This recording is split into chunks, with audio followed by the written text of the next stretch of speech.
আমার এখন সবাই তো আমি নামাজ পড়ে বসতেন, আমি তো আরো আগেই চলে আসছি। তা আমাকে এখন নামাজও পড়তে হবে, আবার সেহরি ভোরাত্রে উঠে সেহরি করতে হবে, রোজা রাখতে হবে। আমি কিন্তু সারাদিন রোজা ছিলাম। এই রোজা মুখে সবাইকে আমি ধন্যবাদ চাই। আমি আবার আসবো, তবে আমি এভাবে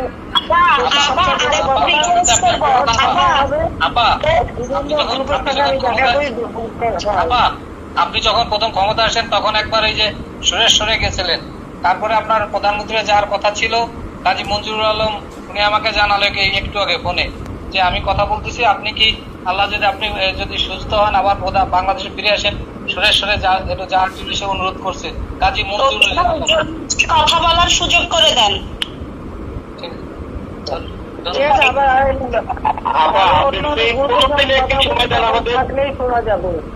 মাসে 2 দিন সময় দেন,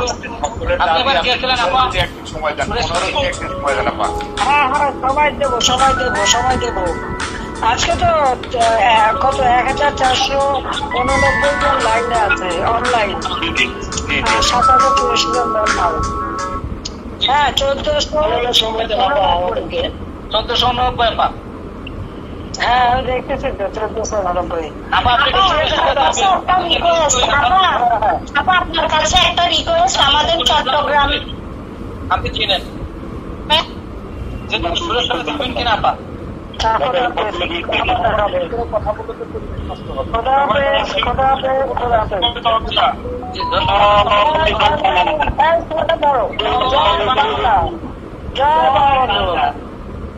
জয় বঙ্গবন্ধু, জয় শেখ হাসিনা।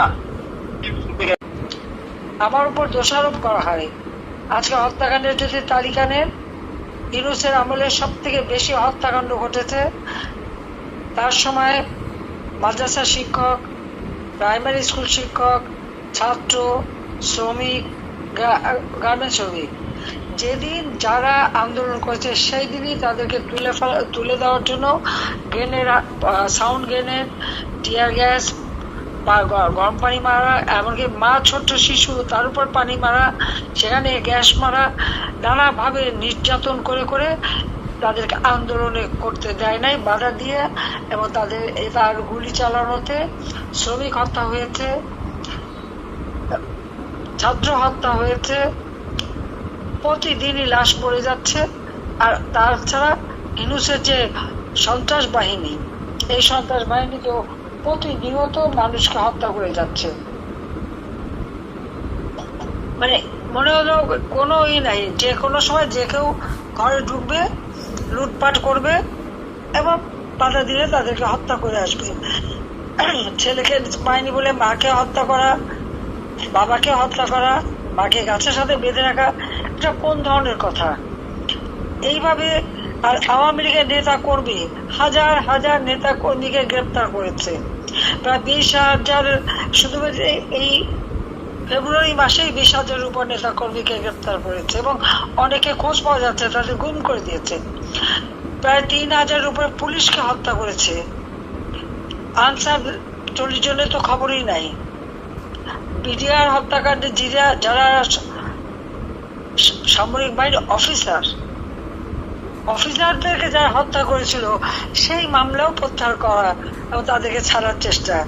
যত জঙ্গি সন্ত্রাসী তাদের মুক্তি দিয়ে সারা দেশে এখন প্রতিদিন দিনে চুরি, ডাকাতি আর ধর্ষণের তো মহা উৎসব। বাসে, রাস্তায়, এমনকি ফুটপাতে, এমনকি একটা ফকির মিসকিনও রেহাই পায় না, ধর্ষণ করে যাচ্ছিল। যখন এই নিউজগুলি আসলো, এখন কোনো সংবাদ পরিবেশন করা যাবে না। আমার সময় নাকি বাক স্বাধীনতা না, বাংলাদেশে একটা বেসরকারি খাত, টেলিভিশন, তার মধ্যে 34 প্রতিদিন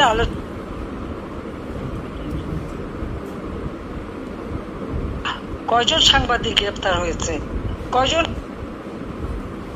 কয়জন সাংবাদিক অ্যাক্রেডিটেড হয়েছে, একজনও দেখাতে পারবে না। কিন্তু এখন 1000-এর মতো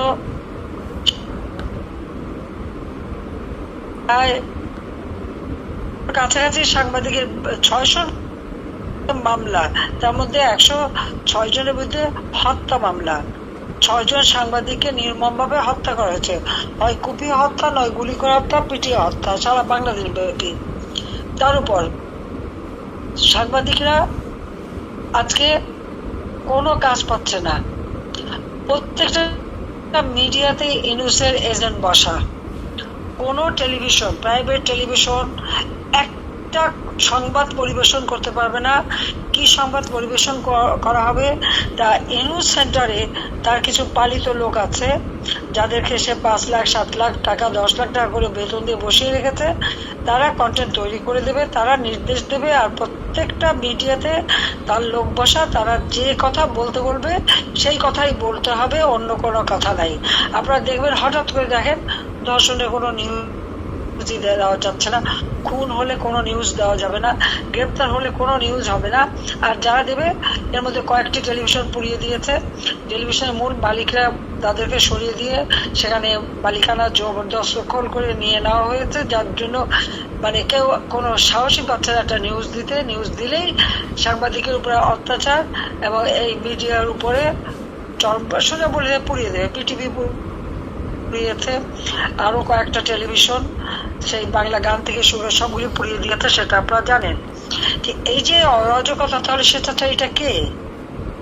এই ডক্টর ইউনূসই তো স্বেচ্ছাচারী, এবং সেই তো এই দেশের মানুষের জীবনে শান্তি কেড়েছে। আজকে 7টা মাস আমাদের বিরুদ্ধে দুর্নীতির মামলা, হত্যা মামলা। কোন দুর্নীতির প্রমাণটা পেয়েছে সেটা দেখার। অথচ ইউনূসের বিরুদ্ধে তো 5টা দুর্নীতির মামলা, সে তো সেই মামলা সরিয়ে দিয়েছে। তার যদি সাহস থাকে তো ওই মামলা কেন সে কন্টেস্ট করে নাই, কেন তদন্ত করতে দেয় নাই? করতে দিলেই তো তার আসল চেহারা বেরিয়ে যাবে, তার ওই গুটি গুটি চেহারা আর থাকবে না, সেটা তারা জানে। আজকে পরিকল্পিতভাবে সে মানে কি কোটা বিরোধী আন্দোলন, এখন কেন কোটা দেওয়া হচ্ছে? কারা মারা গেছে তাদের কোটা দেওয়া হবে। যে আওয়ামী লীগের যে প্রায় 3-4 হাজার নেতা কর্মী এবং তাদের পরিবারকে যে হত্যা করা হয়েছে, ওই তার তো বিচারও চাইতে পারে না। এরা কি মানুষ না? বাংলাদেশের জন্য কি তাদের কোনো অবদান নাই? আজকে মামলাটা পর্যন্ত করা যাবে না, মামলা নেয় না। মামলা করতে গেলে উল্টো মায়ের খেতে হয়। এরকম স্বেচ্ছাচারিতা বাংলাদেশে সেই 1971 সালে হানাদার পাকিস্তানি বাহিনী ছিল, তখন চলেছে আর এখন চলছে। আজকে আমি আপনাদের অনেকের কথা শুনলাম যে কিভাবে নির্যাতনের শিকার আপনারা হয়েছেন। কারণ এই বৈষম্যহীন নাকি আলোচনা, অথচ চরম বৈষম্য। নতুন একটা দল করেছে, ক্ষমতায় বসে দল করা। ডিসিদের কাছে চিঠি দিয়েছে, তাদের লোকদেরকে মিটিং এ নিয়ে আসার জন্য বাস দিতে হবে, গাড়ি দিতে হবে, এবং তাদেরকে মিটিং এ পাঠাতে হবে। এবং